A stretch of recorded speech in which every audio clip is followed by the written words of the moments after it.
अभी श्रीलंका से खबर आ रही है। श्रीलंका में वहाँ पर ईस्टर बॉम्बिंग हुई थी 2019 में, जिसमें 269 लोगों की मौत हो गई थी। तो उसी को लेकर खबर ये है। अभी डॉक्यूमेंट्री आई थी कुछ दिन पहले, लगभग कई महीने हो गए, सितंबर में आई थी डॉक्यूमेंट्री। और डॉक्यूमेंट्री चैनल 4 में आई थी।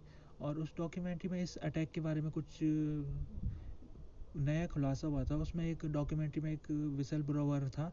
उसने विसल ब्लोअर ने कहा कि ये जो बॉम्बिंग है इसके पीछे महिंद्रा राजपक्षे का हाथ है। और महिंद्रा राजपक्षे ने जब ये बॉम्बिंग जो लोग कर रहे थे उनकी मदद की थी महिंद्रा राजपक्षे ने, ताकि जो आने वाले चुनाव में महिंद्रा राजपक्षे को इसका फ़ायदा पहुंच सके। तो जब ये खुलासा हुआ तो यहाँ पर काफ़ी हलचल मच गई थी। और अब नए खुलासे होने लग गए, जिसमें जो इन्वेस्टिगेशन ऑफिसर्स थे वो भी इस बात को कंफर्म कर रहे कि हो सकता है कि जो महिंद्रा राजपक्षे की गवर्नमेंट इलेक्शन जीत गई थी उसके बाद उन्होंने इस इन्वेस्टिगेशन को क्लोज करने की कोशिश की थी। तो कई ऑफिसर्स है, उनमें से एक ऑफिसर है रवि श्रीनिवतने। ये फॉर्मर डीजीपी है। इन्होंने भी ये कहा है कि जब हम इन्वेस्टिगेशन कर रहे थे तो हमको इसमें सुराग मिल गए थे। और हमको ये भी पता लग रहा था कि ये जो हमला है इसमें बड़े बड़े मिलिट्री ऑफिसर और पॉलिटिकल लीडर भी इस हमले में शामिल है। लेकिन हमारी इन्वेस्टिगेशन को पूरी नहीं होने दिया और सरकार ने जो इन्वेस्टिगेशन है उसको क्लोज कर दिया। दूसरे ऑफिसर है श्री अभय सिंह का। ये फॉर्मर हेड है श्रीलंका सीआईडी के। ये भी इस इन्वेस्टिगेशन में शामिल थे और इनको मारने की कोशिश की गई। अभी पिछले महीने ही इन्होंने कोर्ट में केस दायर कर रखा और इन्होंने कहा है कि मेरे को मारने की कोशिश की जा रही है। और बताया जा रहा है कि इनको मारने की वजह ये है, कोशिश इस वजह से हो रही है इनको मारने की, ताकि ये इनके पास जो इन्फॉर्मेशन है जिससे ये कंफर्म हो जाएगा, इनके पास ऐसी इन्फॉर्मेशन है कि इसमें राजपक्षे का हाथ है, ये जो ईस्टर अटैक था उसमें। अगर हम राजपक्षे की बात करें, महिंद्रा राजपक्षे 2005 से लेकर 2015 तक वो श्रीलंका के प्रधानमंत्री रहे थे। और उनके दौर में सिविल वार ख़त्म हो गया था श्रीलंका का। लेकिन उनके ऊपर आरोप भी लगते हैं कि उन्होंने सिविल वार की जब चल रहा था तो उसमें उन्होंने काफ़ी तमिल लोगों की हत्या की थी।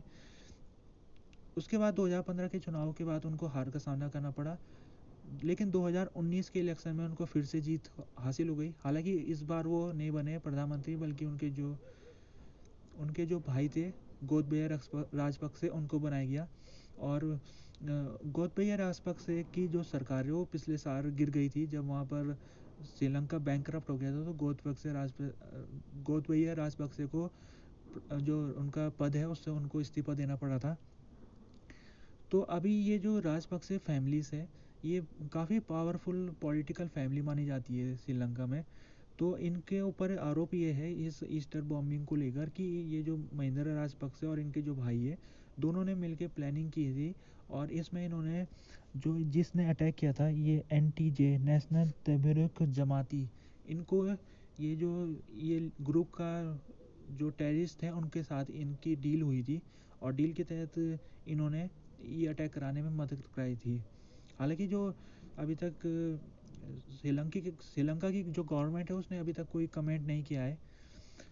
लेकिन जितने अभी तक सबूत मिले उससे तो ये लगभग यही लगता है कि हो सकता है, ज़्यादातर चांसेस है कि महिंद्रा राजपक्षे का इसमें कुछ ना कुछ उनकी भूमिका रही होगी। जहाँ तक बात की जाए जो लोग मारे गए थे तो उनके फैमिलीज मेम्बर, एक व्यक्ति है सेबेस्टियन पैट्रिक, ये 74 साल का है और इसका जो बेटा है वो मारा गया था हमले में। इसने कहा है कि हमले के बाद मैंने महिंद्रा राजपक्षे को वोट किया था ताकि हमको सुरक्षा मिल सके। लेकिन जब अब ये खबर आ रही है कि इसमें महिंद्रा राजपक्षे का ही हाथ था ये अटैक कराने में, तो मेरा विश्वास उठ गया है। और मैं चाहता हूँ कि महिंद्रा राजपक्षे को सज़ा हो। इसके अलावा दूसरा एक महिला है तेलियत हेलेंकी। ये महिला का जो लड़का है वो इस हमले में मारा गया था और ये जो महिला है खुद पैरालिसिस हो गई थी हमले के बाद। तो इसने भी कहा है कि हमारी क्या गलती थी, हमको क्यों निशाना बनाया गया। मैं चाहती हूँ जिन्होंने हमला किया था उनको सख्त सज़ा हो। अभी तक ये केस के बारे में बात की जाए तो लगभग 200 लोगों को अभी तक उनके ऊपर ये केसेस चलाए गए थे जो इस हमले में शामिल थे। लेकिन अभी तक किसी को भी कन्विक्ट नहीं किया गया है।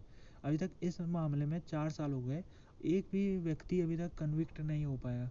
और दूसरा सवाल ये भी खड़ा होता है कि इंडिया गवर्नमेंट ने श्रीलंका गवर्नमेंट को इंटेलिजेंस दी थी और कहा था कि आपके देश में ऐसा टेररिस्ट अटैक हो सकता है, लेकिन इसके बावजूद श्रीलंका की गवर्नमेंट ने कोई कदम नहीं उठाया था। तो काफ़ी सारे सवाल इस अटैक के ऊपर खड़े हो रखे, और ये 4 साल हो चुके हैं, लेकिन अभी तक ये सवालों का जवाब नहीं मिल पाया है।